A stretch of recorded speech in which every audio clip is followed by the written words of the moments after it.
Exodus chapter 1. These are the names of the sons of Israel who went to Egypt with Jacob, each with his family: Reuben, Simeon, Levi and Judah, Issachar, Zebulun and Benjamin, Dan, Naphtali, Gad and Asher. The descendants of Jacob numbered 70 in all. Joseph was already in Egypt. Now Joseph and all his brothers and all that generation died, but the Israelites were fruitful and multiplied greatly and became exceedingly numerous, so that the land was filled with them. Then a new king, who did not know about Joseph, came to power in Egypt. "Look," he said to his people, "the Israelites have become much too numerous for us. Come, we must deal shrewdly with them, or they will become even more numerous, and if war breaks out, will join our enemies, fight against us, and leave the country." So they put slave masters over them to oppress them with forced labor, and they built Pithom and Ramses as store cities for Pharaoh. But the more they were oppressed, the more they multiplied and spread. So the Egyptians came to dread the Israelites and worked them ruthlessly. They made their lives bitter with hard labor in brick and mortar and with all kinds of work in the fields. In all their hard labor, the Egyptians used them ruthlessly. The king of Egypt said to the Hebrew midwives, whose names were Shiphrah and Puah, "When you help the Hebrew women in childbirth and observe them on the delivery stool, if it's a boy, kill him, but if it's a girl, let her live." The midwives, however, feared God and did not do what the king of Egypt had told them to do. They let the boys live. Then the king of Egypt summoned the midwives and asked them, "Why have you done this? Why have you let the boys live?"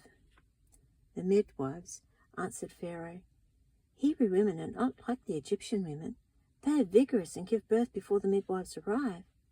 So God was kind to the midwives, and the people increased and became even more numerous. And because the midwives feared God, he gave them families of their own. Then Pharaoh gave this order to all his people: "Every boy that is born you must throw into the Nile, but let every girl live." Exodus chapter 2. Now a man of the house of Levi married a Levite woman, and she became pregnant and gave birth to a son. When she saw that he was a fine child, she hid him for 3 months. But when she could hide him no longer, she got a papyrus basket for him and coated it with tar and pitch. Then she placed the child in it and put it among the reeds along the bank of the Nile. His sister stood at a distance to see what would happen. Then Pharaoh's daughter went down to the Nile to bathe, and her attendants were walking along the river bank. She saw the basket among the reeds and sent a slave girl to get it. She opened it and saw the baby. He was crying, and she felt sorry for him. "This is one of the Hebrew babies," she said. Then his sister asked Pharaoh's daughter, "Shall I go and get one of the Hebrew women to nurse the baby for you?" "Yes, go," she answered, and the girl went and got the baby's mother. Pharaoh's daughter said to her, "Take this baby and nurse him for me, and I will pay you." So the woman took the baby and nursed him. When the child grew older, she took him to Pharaoh's daughter, and he became her son. She named him Moses, saying, "I drew him out of the water." One day, after Moses had grown up, he went out to where his own people were and watched them at their hard labor. He saw an Egyptian beating a Hebrew, one of his own people. Glancing this way and that and seeing no one, he killed the Egyptian and hid him in the sand. The next day he went out and saw 2 Hebrews fighting. He asked the one in the wrong, "Why are you hitting your fellow Hebrew?" The man said, "Who made you ruler and judge over us? Are you thinking of killing me as you killed the Egyptian?" Then Moses was afraid and thought, "What I did must have become known." When Pharaoh heard of this, he tried to kill Moses, but Moses fled from Pharaoh and went to live in Midian, where he sat down by a well. Now a priest of Midian had 7 daughters, and they came to draw water and fill the troughs to water their father's flock. Some shepherds came along and drove them away, but Moses got up and came to their rescue and watered the flock.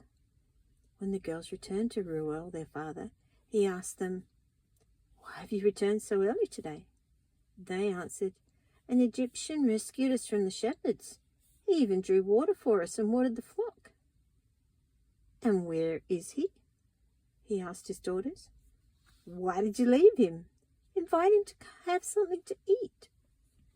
Moses agreed to stay with the man, who gave his daughter Zipporah to Moses in marriage.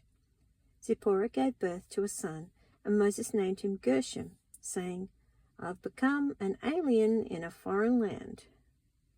During that long period, the king of Egypt died. The Israelites groaned in their slavery and cried out, and their cry for help because of their slavery went up to God. God heard their groaning, and he remembered his covenant with Abraham, with Isaac, and with Jacob. So God looked on the Israelites and was concerned about them.